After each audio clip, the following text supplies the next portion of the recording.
Well, hello everyone, it's me, oh god, it's been a very long time since my last video. Okay, I know, I am lazing around. There's a lot of stuff happening in your life. Anyway, I'm back here with Stardeus. However, this time, instead of a fully let's play, I just want to give some tips for my last play here. I have played for about 20 and 18 hours, and I think I am quietly done with the game. Into my SS Origin. Why it's called SS Origin? Well, it has a certain shape here. That's kind of our origin. Anyway, let's talk about some stuff that most people wander around. First, design. Design don't really matter as much into the end game itself, as long as you keep things rather organized and you'll be okay.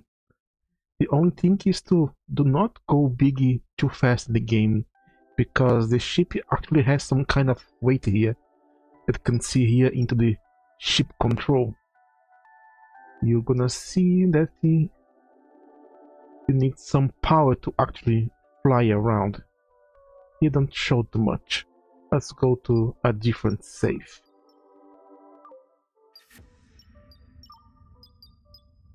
So here we're going to explain the power. You can see here into the ship controls that our engines is too weak.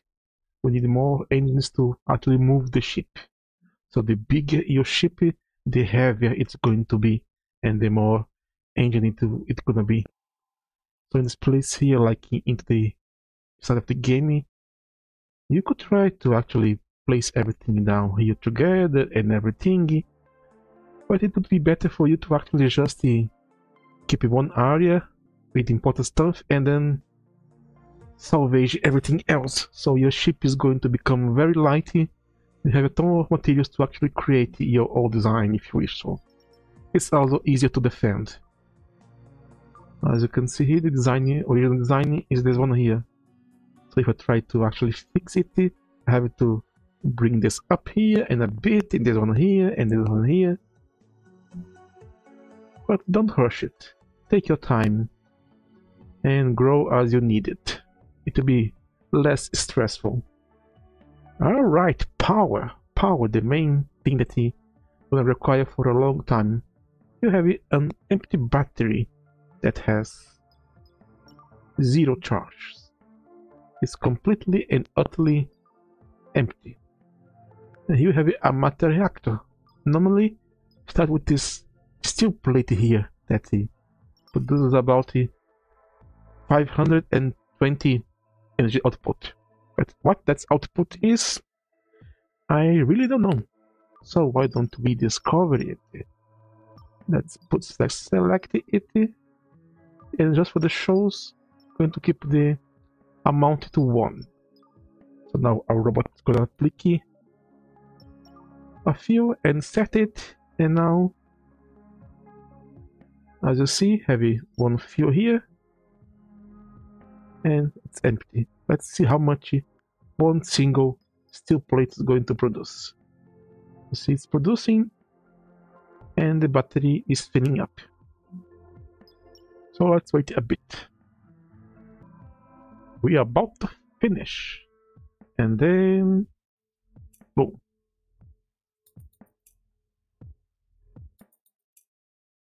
Over. It's one entire plate produces about 21% of the battery, and the battery can store about 5k, 50k of power. So one plate is actually pretty good. However, there is a better option than this. Let's exit again.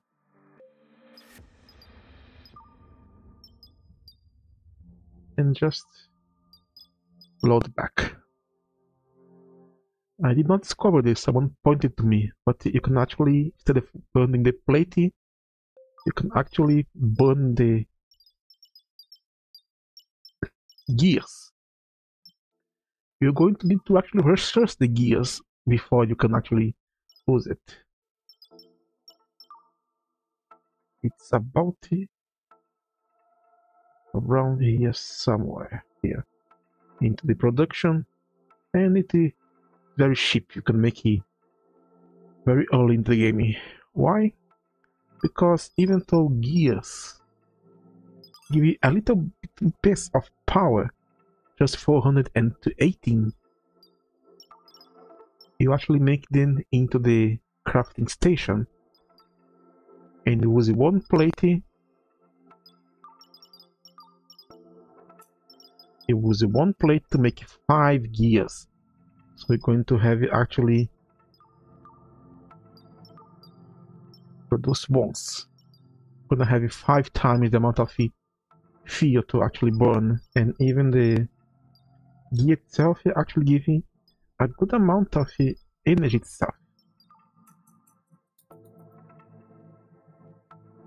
The gear is filling up the battery, and it's finished. We have 5 gears, and it barely touched the power we had before. So we just quintuple our power production from a single steel plate to be using gears. And later on we can increase the batch size to be 15 gears each time. So even if you just do that one, it's going to be a lot of more power than... See?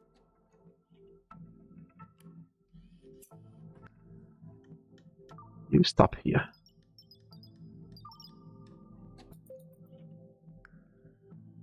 Let's see, we produce about 55 gears to power reactor, and it barely eats 5% of our battery capacity. So burning gears is very good until you actually get enough to go solar or nuclear and big reactors and everything else. Okay. Now let's go back here. Well, our major enemies into the space is actually meteorites, asteroids, meteorites, and pirates. For most of them, you can try to use the engines to evade them, so it's okay. However, meteorites is not possible. However, there is a way to actually protect you early on against it. As you can see, we have this ring of stone here.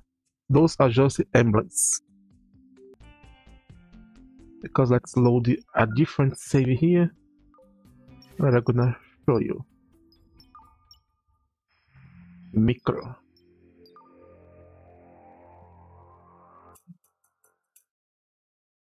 Here we are having a micro meteoroids shower, as you can see down here. Normally it would be with my ship and go inside, but because we had something strong here and bulky and large, like a large emblem, it managed to actually block the damage to the ship.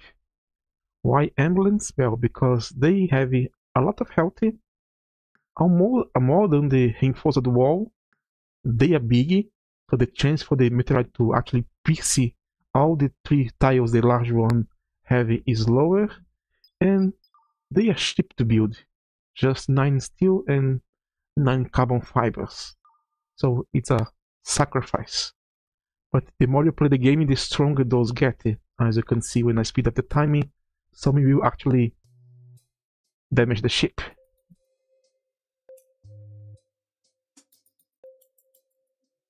In this case, no one actually reset it, just damaged it, not got destroyed, and we averted some losses.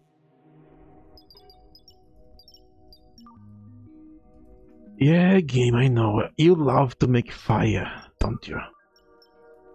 However, if I load it back again, let's see that it might not go as it was before.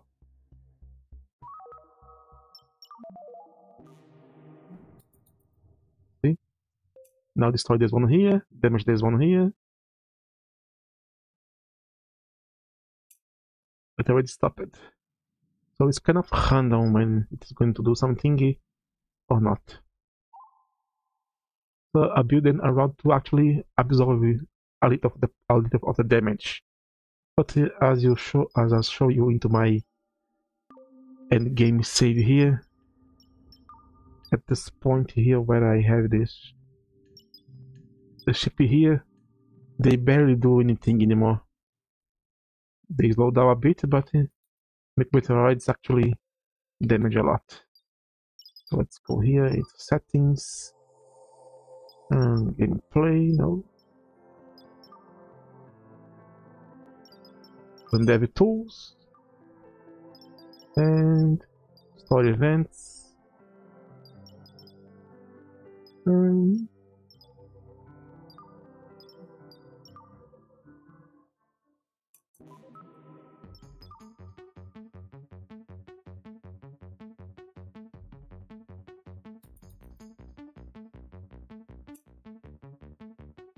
Absorb most of the damage, but still managed to actually pass here and hit this super reinforced armor. So it's still possible. In the case of asteroids,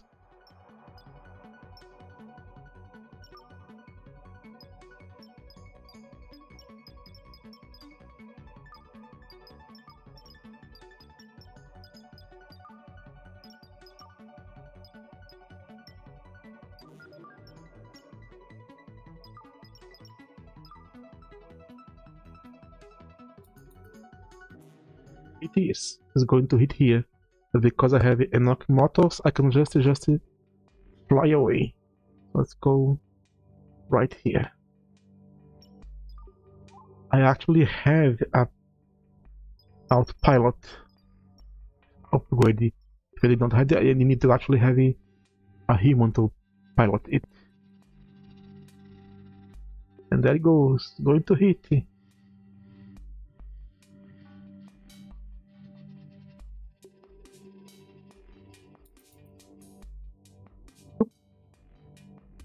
Nope.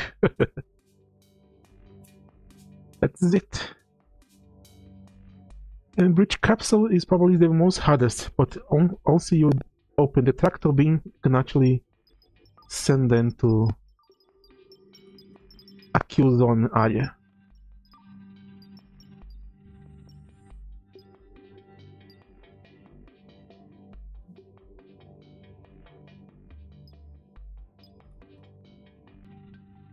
With the breach capsule heavy.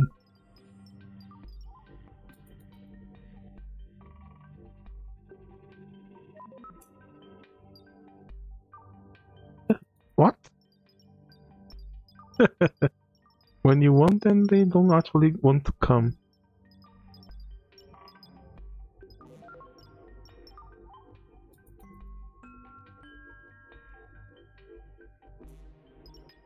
It's coming from here. And it's aiming right here. But because I have the tractor beams,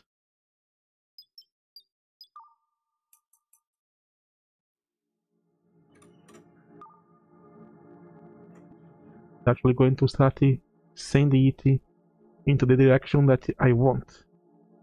That is to land here.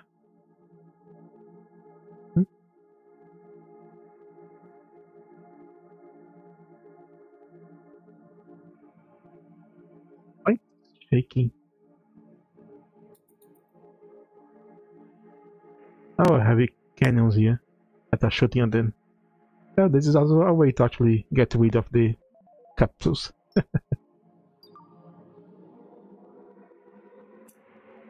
And by the way, you only need a room with a bed, some oxygen, and some heat to actually be enough for your colonist.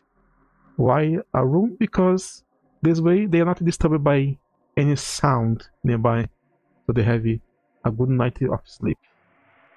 And actually a very super easy way to keep your colonists happy is to have well, some places to work out, like the treadmills, some junk box for music, have unlocked toilets and showers so they never stay too much time to get warm, and just having light, a strong light here.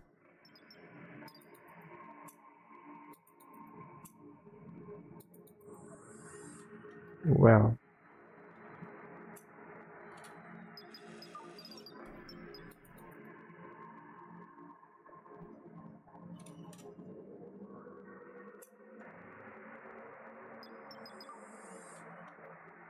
point of light is a very easy to get.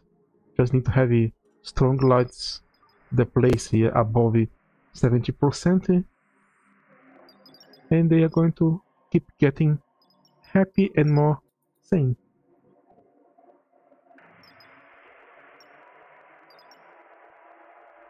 Of course, there is a cooldown into getting the boost, but if you keep your entire ship lit, you're going to have an easier time keeping them all fed up. And, well, this is for it for the basic tips. If you something more in-depth, I could try, but there is not much else to actually talk about the game. Is it one of the games that you learn more by playing it? Maybe just how to use the drills here to collect resources while you are away and everything else, but that's really not needed. And the game sure love to make fire. And think of fire, one of the best ways to actually keep the fire problem away is to having the cool magic floor almost everywhere to keep the places cool down. If the place is cooled down, it won't catch fire as easily, even with the